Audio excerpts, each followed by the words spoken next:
Have you ever heard about Seattle? Seattle is called the Emerald City because it is surrounded by green spaces and blue ocean. It is also known as an innovative hub because the headquarters of major tech companies like Microsoft and Amazon are there. You might be encounter Seattle through these topics. Today we'll be focusing on geography and transportation system. Begin with physical geography. Seattle is the largest city in Washington state, located in the northwestern U.S. Its area is about 200 square kilometers. The population density is about 3,000 per square kilometer. Seattle is on a narrow isthmus between Puget Sound and Lake Washington, and Puget Sound connecting to the Pacific Ocean. Due to its access to the Pacific coast and East Asia, Seattle functions as a maritime and air transportation hub. Also, it is surrounded by the Olympic Mountains on the west side and the Cascade Range to the southeast. Let's look for Seattle's urban structure. Seattle has a complex urban layout with one main center, neighborhood centers, and a mix of industrial and residential areas. The city has a radial concentric structure around downtown Seattle. Downtown Seattle is shaped like a bay, making it easy for ships to enter and dock. And the contrast between hills and flatlands has led to concentration of high-rise buildings on the flatlands. Now we look at Seattle's public transportation.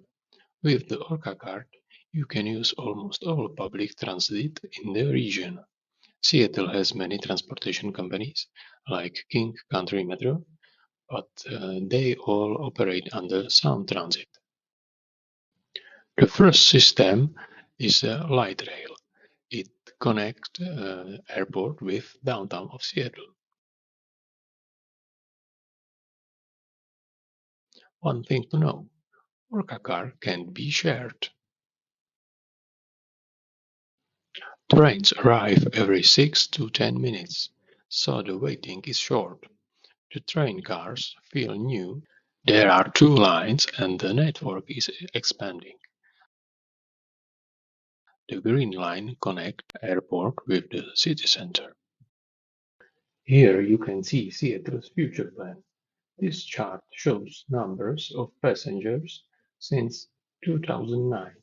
Except for COVID-19 years, the numbers keeps rising. Why does Seattle have so few subway lines? Because Seattle uses mostly buses.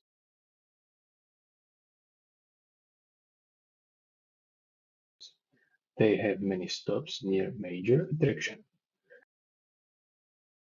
There are 3 types of buses: Classic City Bus, Trolley Bus, Rapid Ride. Seattle is one of only 4 cities in the US to still have trolley buses. Seattle has a special bus policy. Its downtown skip-stop service. 3rd Avenue Bi-Direction Street is used by city buses and a few suburban buses, whereas 2nd and 4th Avenues, which are both one-way streets, are used by city buses. Streetcar is operated by King County Metro. The vehicles used on both lines are smaller than those on Link Light Rail. They are built by Inekon, a company based in the Czech Republic.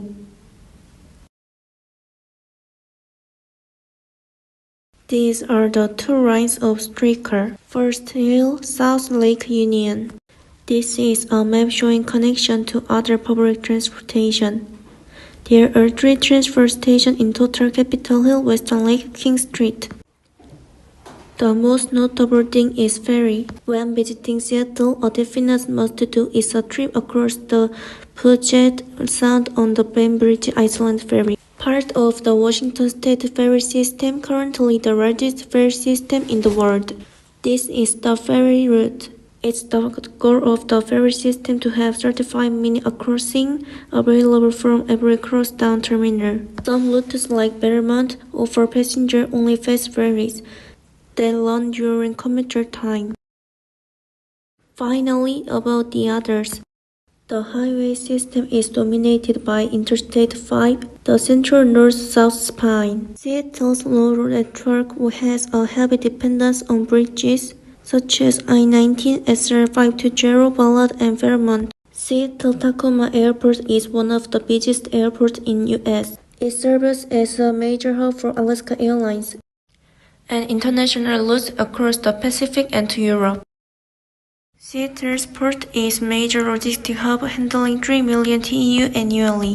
Important container terminal is located on Harbor Island and at Terminal 18, 30, 46 with intermodal rail connection.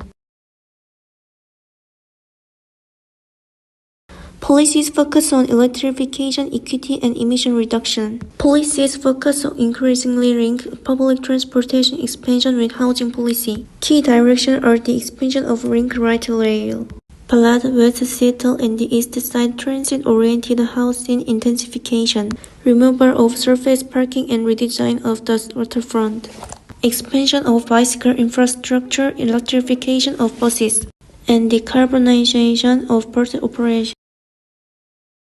And there's one more thing we need to know about Seattle's transportation. According to the survey, traffic safety ranked as the top priority. The number of traffic crashes, serious incidents, and death figure shows the risks. The proposed solution to these traffic safety issues in Seattle is the STP. This report presents 6 goals including safety and outlines 8 elements. First, safety first principle emphasizes safety is the top priority.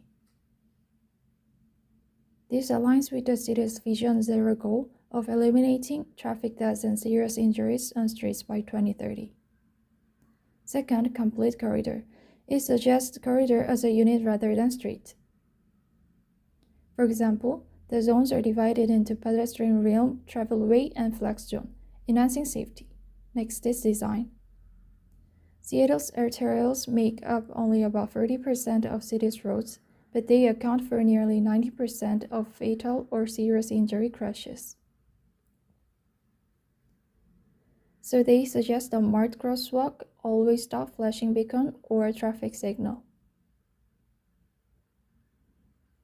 This is how Seattle grows by solving problems. I hope this video helps you understand Seattle's geography and transportation. Thank you. And there's one more thing we need to know.